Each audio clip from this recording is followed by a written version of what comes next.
With Hollywood Rip Ride Rockit officially closing down in September 2025, rumors have started to emerge regarding the replacement of this iconic attraction. While we seem to have a vague idea of what this new ride might be, there's still a lot we don't know about it, including the IP that it might be based on. In this video, I'll be analyzing the latest rumors and speculation for what might replace Rip Ride Rockit and give my take with the information we know right now. For more videos like this, be sure to subscribe, and without further ado, let's get into it. First, let's break down the permits that were filed with the South Florida Water Management District.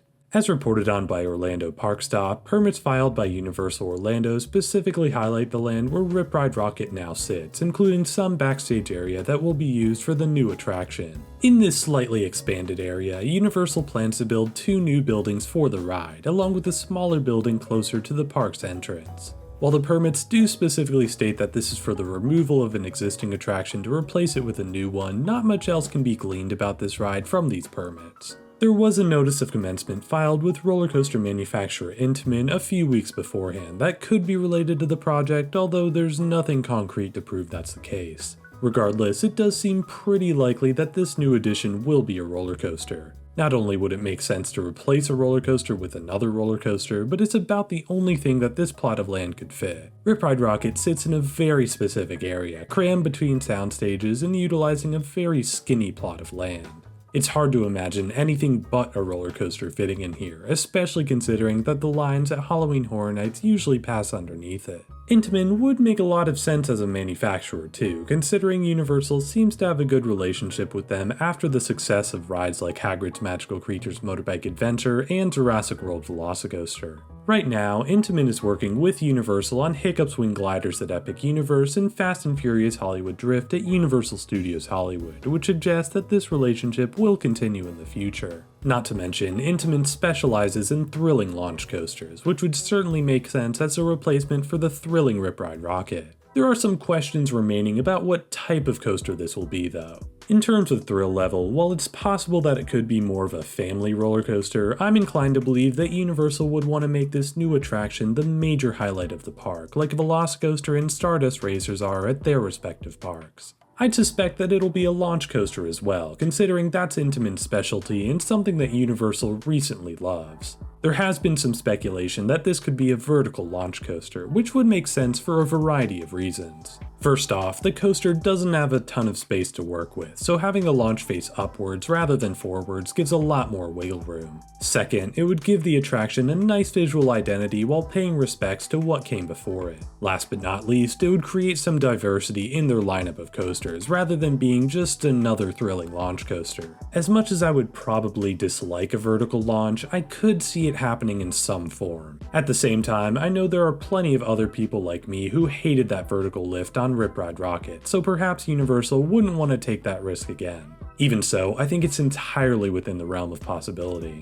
However, another element that could make this ride unique is if the ride vehicles were to rotate.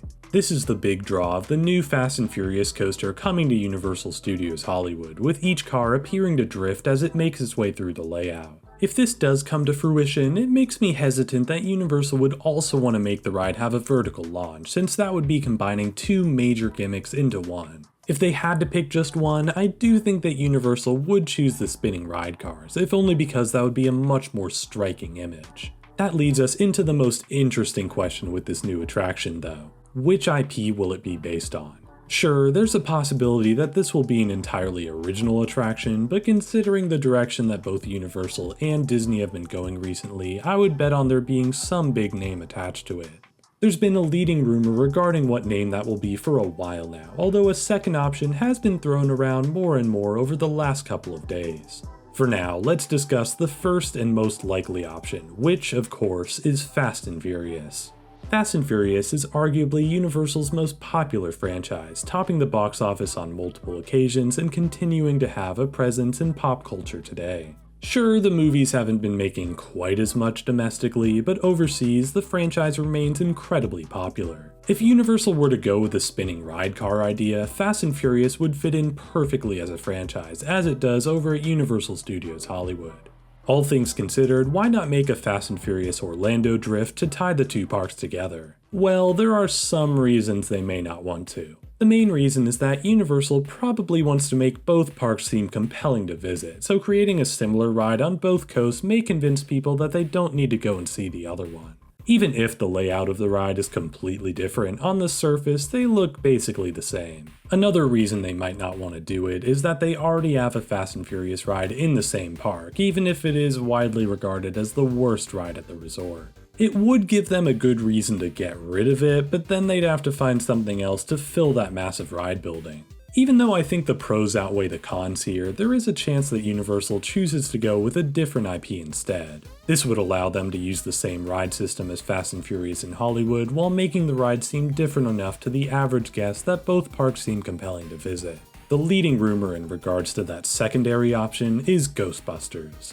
Now, this has seemed pretty unlikely to me for quite some time, but the more I think about it, the more it starts to make some sense. First off, Universal could easily retheme the spinning ride cars on this coaster to the Ecto-1, with guests chasing after ghosts as they race through New York City. Speaking of New York, the location of these two buildings in the New York section of the park does make Fast and Furious seem like a bit of a strange choice. While the franchise sort of hops around the world, Fast and Furious is not necessarily associated with New York City. Ghostbusters, on the other hand, has that association, especially considering that these two buildings would be located right next to the former firehouse entrance of the park's Ghostbusters stage show. With these buildings suspected to be the entrance and queue for the ride, maybe a Ghostbusters themed coaster isn't out of the question. The final piece of evidence, and the hardest to explain, is regarding everything that happened between Ghostbusters and Universal last year. As you may or may not know, the Ghostbusters franchise is currently owned by Sony. As a result, Universal had to negotiate the rights to the franchise to use within their theme parks. After not using the franchise for an extended period of time, last year, Universal got back the theme park rights to the Ghostbusters IP, using it at Halloween Horror Nights, the Universal Legacy Store, the Mega Movie Parade, and the nighttime show Cinesational. All things considered, these are relatively small things to get back the rights for, especially when you consider that it's one of the only franchises represented in the parade without a permanent presence in the parks.